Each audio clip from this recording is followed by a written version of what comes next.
Story of Pakistan کے episode 4 کے ساتھ حاضر ہیں۔ 1965 کی جنگ کے بعد پاکستان کے حالات بالکل بدل چکے تھے۔ جنرل یحییٰ خان نے مارچ 1969 میں صدر ایوب خان کو استعفیٰ دینے پر مجبور کیا۔ جنرل یحییٰ خان نے 1970 میں صدارتی انتخابات کروائے اور ان انتخابات کو پاکستان کی تاریخ کا سب سے شفاف انتخابات کہا جاتا ہے۔ لیکن افسوس کے ساتھ ان انتخابات کا نتیجہ بہت خوفناک ہوا۔ بنگال کے مجیب الرحمان نے مشرقی پاکستان میں کلین سویپ کیا، لیکن ان کی جماعت مغربی پاکستان میں ایک سیٹ بھی حاصل نہ کر سکی۔ دوسری طرف ذوالفقار علی بھٹو نے مغربی پاکستان میں 81 نشستیں جیت لی، لیکن ان کی جماعت بھی مشرقی پاکستان میں ایک سیٹ بھی حاصل نہ کر سکی۔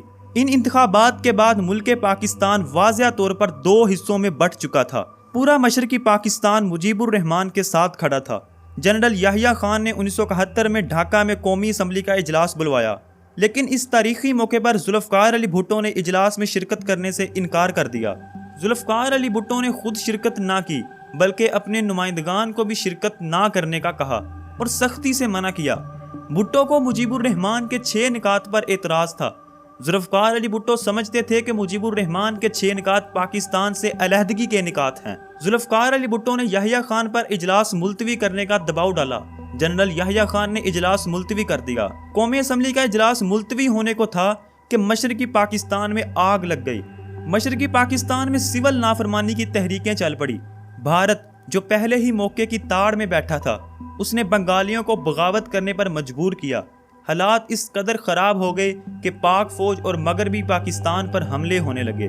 اگر اس وقت قومی اسمبلی کا اجلاس بلا لیا جاتا اور اقتدار مشرقی پاکستان کو دے دیا جاتا تو شاید پاکستان 2 حصوں میں تقسیم نہ ہوتا اور پاکستان کی تاریخ کچھ اور ہوتی۔ پاک فوج نے حالات کنٹرول کرنے کی کوششیں شروع کر دیں۔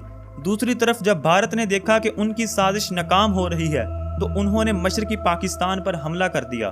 پاک فوج چاروں طرف سے گھیرے میں آ گئی۔ پاک فوج کے ہزاروں جوان شہید ہو گئے۔ شاید اس بار شکست دیوار پر لکھی تھی۔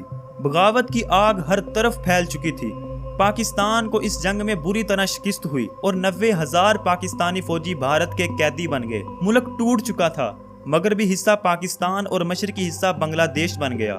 ملک توڑنے کے پیچھے اور بھارت سے شکست کے پیچھے بھی حکمرانوں کا ہی ہاتھ تھا۔ جنرل یحییٰ خان اور ذوالفقار علی بھٹو پاکستان کو ٹوٹنے سے بچا سکتے تھے، لیکن شاید یہ کسی ایک بندے کا کام نہیں تھا۔ مشرقی پاکستان کے علیحدہ ہوتے ہی ذوالفقار علی بھٹو نے جنرل یحییٰ خان سے اقتدار چھین لیا اور اسے نظر بند کر دیا۔ دوسری طرف علیحدہ ہونے والے بنگلہ دیش میں فوجی بغاوتیں جنم لے رہی تھیں، یہاں تک کہ مجیب الرحمان کو بھی باغی فوجیوں نے گھر میں گھس کر قتل کر دیا۔ یوں پاکستان کے تقسیم ہونے کے بعد 10 سال کے اندر اندر سقوط ڈھاکہ کے تینوں اہم کردار ذوالفقار علی بھٹو، مجیب الرحمان اور یحییٰ خان موت کی نیند سو گئے۔ دوستو ہمارے چینل کو ضرور سبسکرائب کریں اور بیل آئیکن کو پریس کر لیں۔ حاضر ہوں گے ایپیسوڈ 5 کے ساتھ۔ اجازت دیجیے، اللہ نگہبان۔